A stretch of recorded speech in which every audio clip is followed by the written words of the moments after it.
tanpa kepastian jadi karyawan tetap. Coba gue pakai analogi yang sederhana ya. Ini tuh kayak AC di ruangan yang panas. Pemerintah nyalain AC biar ruangannya tuh nggak pengap, tapi suhunya tuh dijaga. Jangan terlalu dingin karena takut listriknya tuh jebol. Nah, orang yang duduk paling jauh dari AC tetap keringetan. Dan ini ngebawa kita ke pertanyaan yang lebih dasar lagi. Kalau secara rumus aja, ini yang dipakai ya, terlalu dijaga biar nggak terlalu agresif, biar banyak orang nggak bisa naik terlalu tinggi gajinya. Dan kalian tahu kan, rumus ini cuma berlaku untuk orang-orang jenis apa. Gimana nasib orang-orang yang bahkan nggak kesentuh rumus itu sama sekali? Jujur aja, banyak nggak orang yang upahnya 1.500.000, 1,5 juta, dan segitu terus selama bertahun-tahun, padahal negara bilang naikin lah 5%, 8%.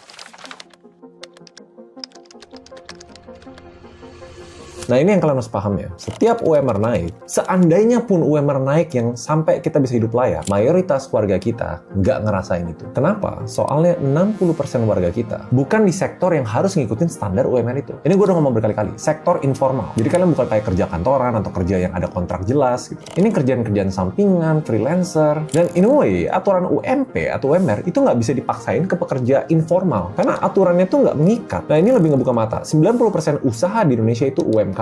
Dan banyak banget yang mikro. Mereka nggak dijagain. Walaupun orang bilang UMKM itu tulang punggung negara, itu tulang punggung yang dibangun bukan karena negara yang minta, tapi karena mereka mau nggak mau harus survive. Udah UMR UMP kecil, lapangan pekerjaannya nggak banyak yang high value. Nah, terus kita tanya lagi, ini agak sedikit investigatif ya. Ada nggak sih aturan yang ngejagain ini? Tidaknya lantainya lah. Ada. PP 36 2021 pasal 36. Nentuin upah UMKM minimal 50% dari rata-rata konsumsi masyarakat provinsi. Plus 25% di atas garis kemiskinan. Masalahnya, lantai ini nggak pernah diawasin dan selalu jadi zona abu-abu. UI aja, LPM FEB UI, mereka udah nemuin 14 juta pekerja Indonesia yang masih digaji di bawah UMP. Dan mayoritas bukan buruh pabrik, mayoritas itu white collar, bahkan sarjana. Dan disummarize dengan bahasa yang pahit tapi harus kita terima. Market itu nggak balance. Jumlah lapangan pekerja sama pencari kerja itu sangat amat jomplang. Kalau kalian tolak tawaran yang jelek, percayalah ada ratusan orang lain yang antri mau ngambil kerjaan itu. So, sampai sini harusnya kita lumayan paham. Memang ada masalah-masalah fundamental yang bikin UMR kita nggak bisa naik secara drastis. Dan naik pun mayoritas warga Indonesia nggak bisa ngerasain benefit itu. Sampai detik ini, pertanyaan selanjutnya itu bukan kenapa UMR kita kecil. Apa yang harus berubah?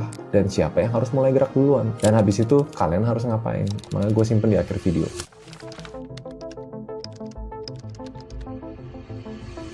So, 2 pertanyaan tadi, jujur